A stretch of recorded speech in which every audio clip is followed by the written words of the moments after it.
You guys are gonna love these.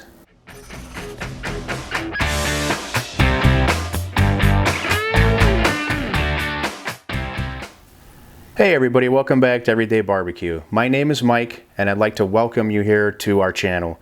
We've had a lot of new subscribers come to the channel over the past 6 or 8 weeks and we're very grateful for that, so thank you guys. If you're already a subscriber, thank you very much. If you're not, please consider subscribing, and you can do that by hitting that logo, my logo, in your bottom right of the video at any time during the video. There'll also be a place to subscribe at the end on the end screen.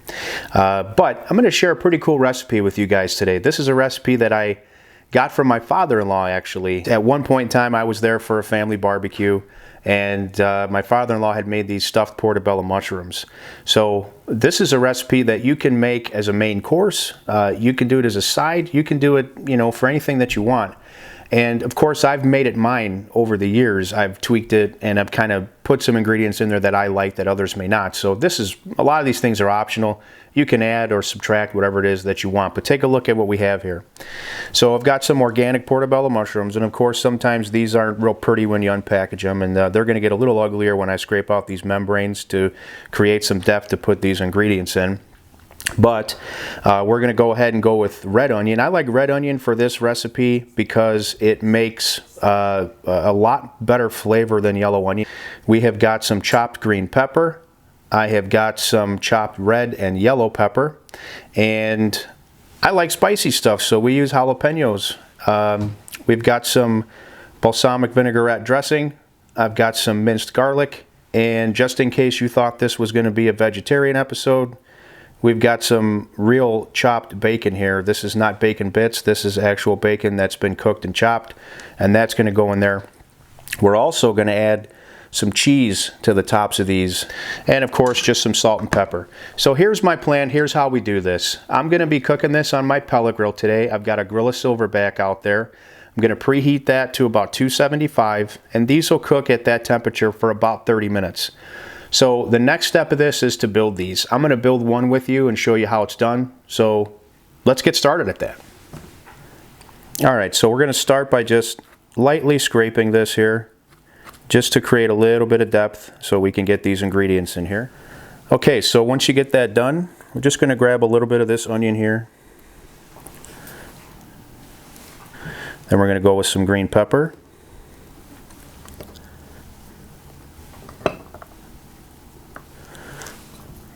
Some red and some yellow.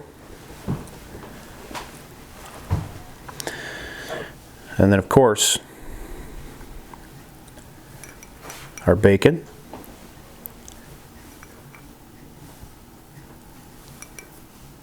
We're going to go ahead and add a little bit of garlic to this.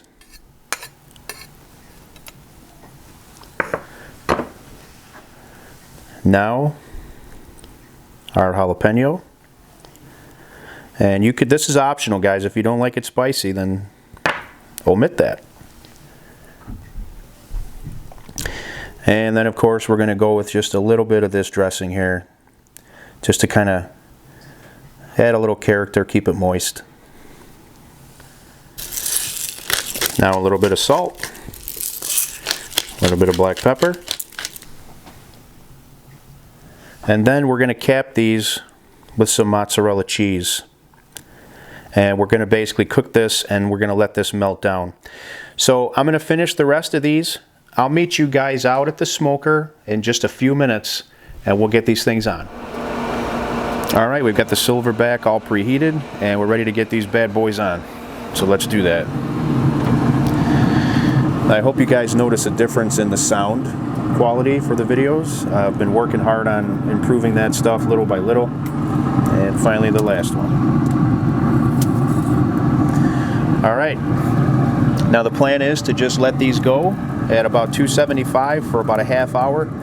That'll give enough time for those veggies to kind of cook down a little bit. They're not going to get mushy, they're just going to kind of be al dente, if you will. The cheese will melt down. If the cheese melts down a lot, I might add a little bit more. We'll see how that goes. But these are going to be really good. I'm telling you, I've never missed on these. So I'm really excited about sharing this with you guys. Check back with you when these are about ready to come off. Stay tuned. Cheese is melted down. All the smells coming out of here are just amazing. I can smell all the veggies. I can smell that balsamic vinaigrette dressing. So it's time to pull these bad boys, which I'm going to go ahead and do now. And I'm going to meet you guys inside for a quick taste test. All right, I want to thank you guys for joining me today. We're about to do a taste test here, but I know after I do the taste test, you guys just leave and you never listen to what I say. So I just want to remind you one more time, please, give me a thumbs up here if you like what I'm doing, okay? Just hit the like button, subscribe. My logo is always down there in the bottom right. I thank you guys very much for your support. Now, these mushrooms turned out great. They turn out great every time, but just check out how beautiful these are. I mean, the color, the presentation, these are great for a side dish. They're great just to make a meal out of if you want, and you can serve it up with some rice. Something my wife and I do from time to time, but I'm gonna, one thing I will tell you is that they're always a little bit messy. Cut this up here. There we go. And just take a look at this. I mean, it's absolutely beautiful. And you can smell that balsamic vinaigrette. You can smell the jalapeños. I mean, just pretty much everything. So let me just grab a little bit here. Take a quick bite of this for you guys. Again, I know it doesn't look beautiful after it's cut open, but it is what it is. Time for a taste test. You guys ready? Here we go. All right, so I got the spiciness from the jalapeno. Again, I could taste that vinaigrette dressing. The mushroom is just glorious. It's just cooked perfectly. All the veggies are done just right. They're not mushy. They're not crunchy. They're just perfect. So this recipe took about 35 minutes out there at 275. It's going to vary depending on how much you stuff your mushrooms, as well as how big the mushrooms are. These come in, different sizes. So anyway, this turned out great. I hope you guys are going to give this a try. Again, subscribe, like. Thank you so much for your support. Take care. I'll see you guys on the next episode.